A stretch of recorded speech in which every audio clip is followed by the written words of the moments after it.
Hi guys, for those who don't know me, my name is Vladimir. Airsoft players knows me as Hornet, and I'm the CEO of Airsoft Systems and also the guy behind the ASAR. So this is my personal ASAR, which I'm going to show you today. This is exactly in the way that I use it in the games. I have made some modifications to it. I have painted it, I have added a suppressor, and I've changed the stock tube.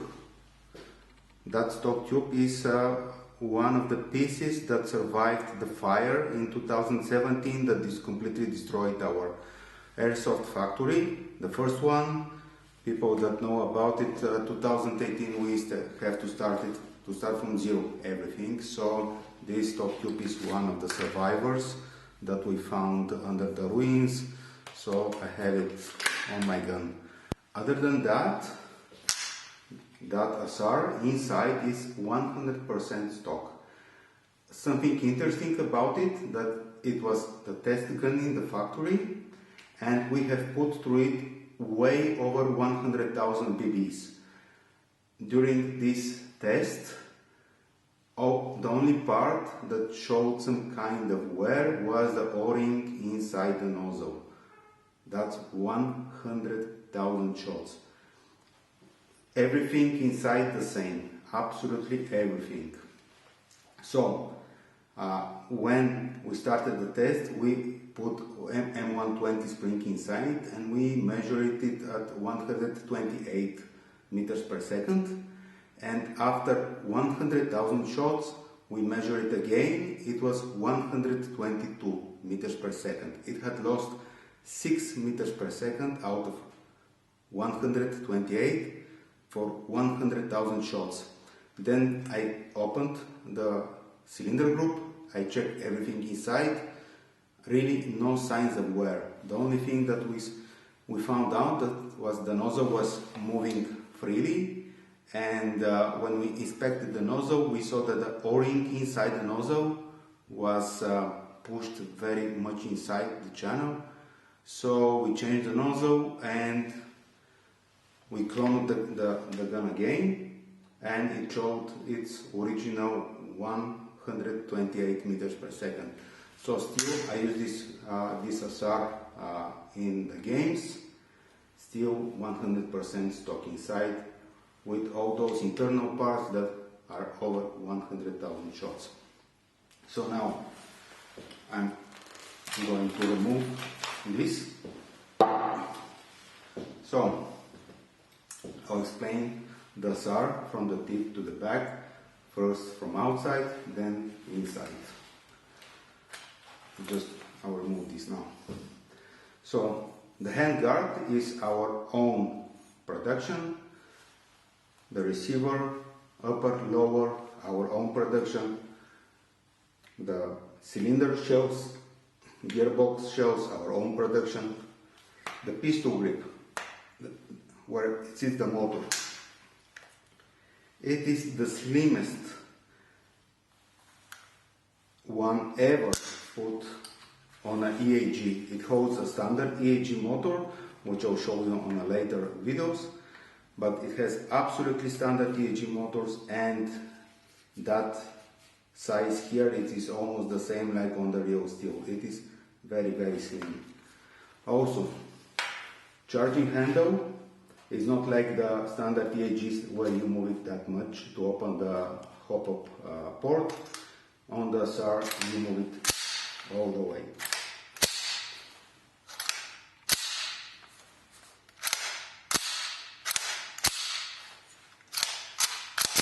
It's quite fun. So, ambidextrous fire selector.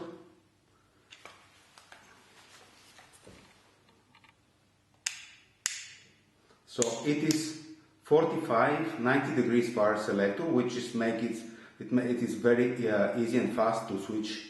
So that this is the semi and this is the full auto. So it is really, I can operate it with both this side on this side, whatever I prefer. So it's very convenient. It is ambidextrous mag release, also it is on this side.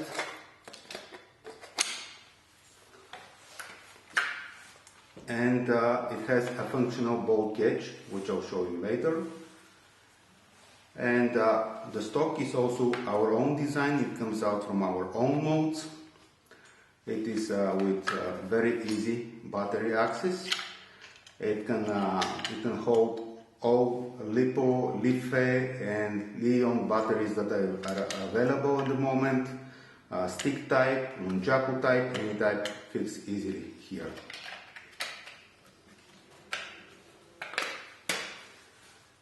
It comes with our own design of folding sides, polymer sides. Doesn't come with a red dot, it's my own red dot. So, yes, also it has a sling hook on the both sides. And it comes with CNC, a lot of CNC parts, which are the fire selectors, the trigger, mag release, bolt catch. On my personal gun, they're not CNC. On this gun, they're nylon fiber ones. I prefer them, but on serial production, it is CNC. Also, each single part is CNC finished or CNC made. We have the external barrel CNC, fully CNC made. The handguard is fully CNC made. The stock tube is fully CNC made. All other components, they come from our own molds and they're CNC finished. That means that when we put the parts together, all surfaces where they join together, they're CNC finished, and that means perfect match. So, also, it has a functional bolt catch, which means that when the magazine is empty, it will stop firing. Let me show you now. We have to put the battery inside. It goes into the stock tube. We connect the battery and the beep, the beep says the gun is, the ASAR is ready to fire. Wow. So it has also pre-cocking. To enable the pre-cocking, it's very easy. We'll leave it on semi. We disconnect the battery, reconnect the battery, hold the trigger. Always point it in safe direction when you're doing that. Now it's calibrated and it's pre-cocked. So, if I put an empty magazine inside, it will stop shooting. Also, what's interesting, I'll show you right now, it has a mechanical trigger, which is like the real steel. You have, you can feel the wall, and then the breaking point, and then the reset.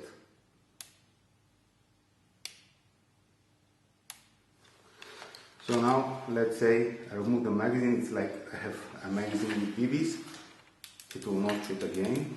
I have to put the bolt catch to resume firing. So, to disengage, I have just to disconnect, reconnect the battery, and it is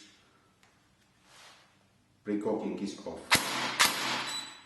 So now it's without pre-cocking. It's very easy. Also, I can make it semi only. So now you see there is full auto. The procedure is same, just the fire selector has to be on the full auto position.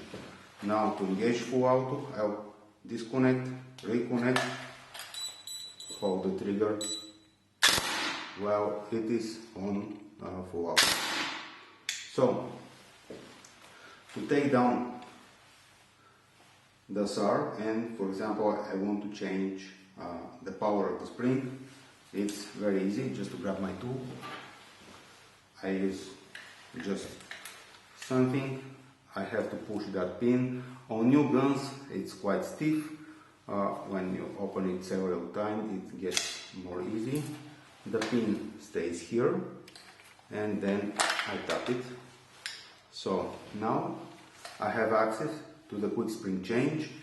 With the Allen key, I need to push in, rotate 90 degrees, take out the guide, and I can change the spring quickly, put it back again.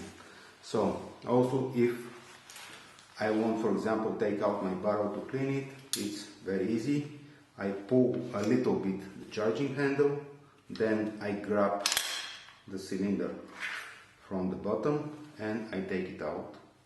Then the barrel comes out. To put it back together, you need to pull this out, put it in, and you put it back like this and push the pin. So for the hop-up chamber, it took us a lot of time to work on that. It may look simple, but that hop-up chamber is superb hop-up chamber. One thing, we made it a very easy access to it. Just let me turn it like this. You see, the adjusting wheel, it's very easy to reach, so you can do it even with gloves. If you want to adjust the hand, your hop-up chamber, all you have to just pull and hold the charging handle to keep the port open and rotate it with the thumb. Front for more hop, back to less hop. Also, as I said before, it is a modular system. That means that, for example, I can have one blower with different uppers. I can have CQB, I can have rifle, I can have DMR. I don't need to buy three ASARs. I need just one ASAR and two additional uppers. Also, I'll show you now a little bit about some major design points into the ASAR. Just let me put it like this, and then from here. Okay, so that is the upper. Now I'm going to take the barrel out, just to show you something. I have a very small table here. So that's the inner barrel, stainless steel 6.02. Now I have some parts here. This is our CNC external barrel, and this is our internal barrel. I just want to show you something. The tight here, it's knowable. It is very, very tight fit. Also, the fit of the hop-up chamber body, it is absolutely tight to the barrel. So now, if I hold it like this, you see, very, very tight fit. Also, if I take, that's the upper receiver, we have a very tight fit here. And something else, you see that we don't have the standard cuts on the barrel, and we don't have the wings on the chamber, because we use a very different and much more reliable way to have everything centered. So I'll show you how it's done. Let me grab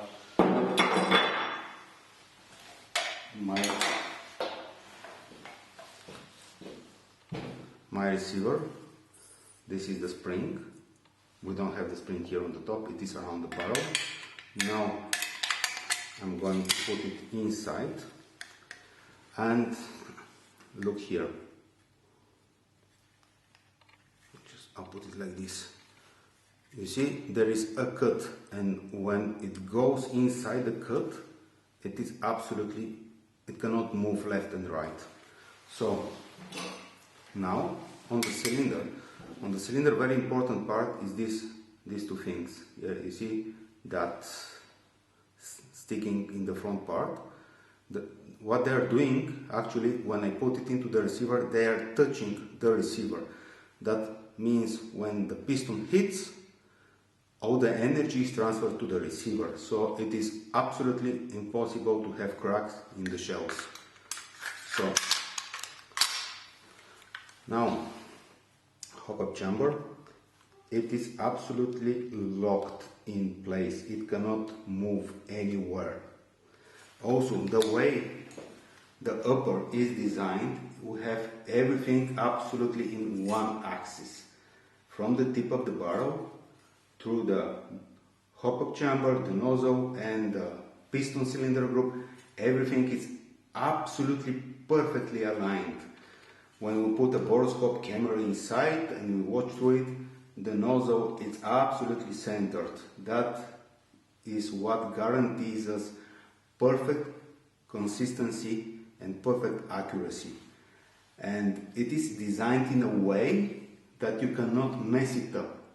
Every time you you split the parts and you put it back together, you cannot put them the wrong way. It is going to be always the correct way. It's the same thing here. You can split apart. It is impossible to misalign something or to make it to not be properly assembled. So, as you can see, modularity is absolutely perfect. Easy to adjust, easy to change parts, and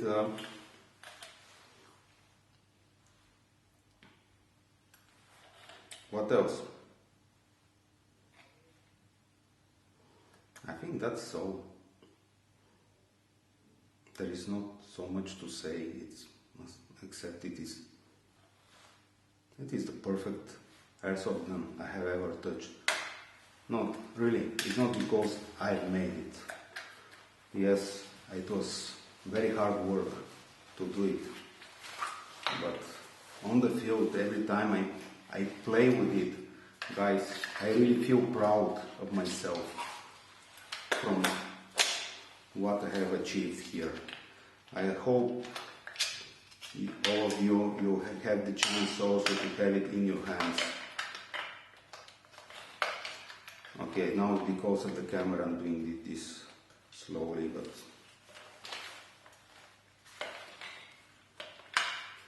come on.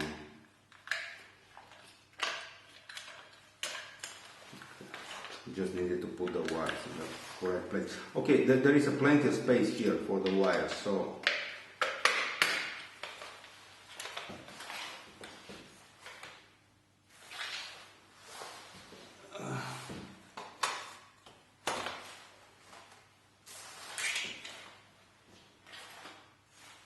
ready to go.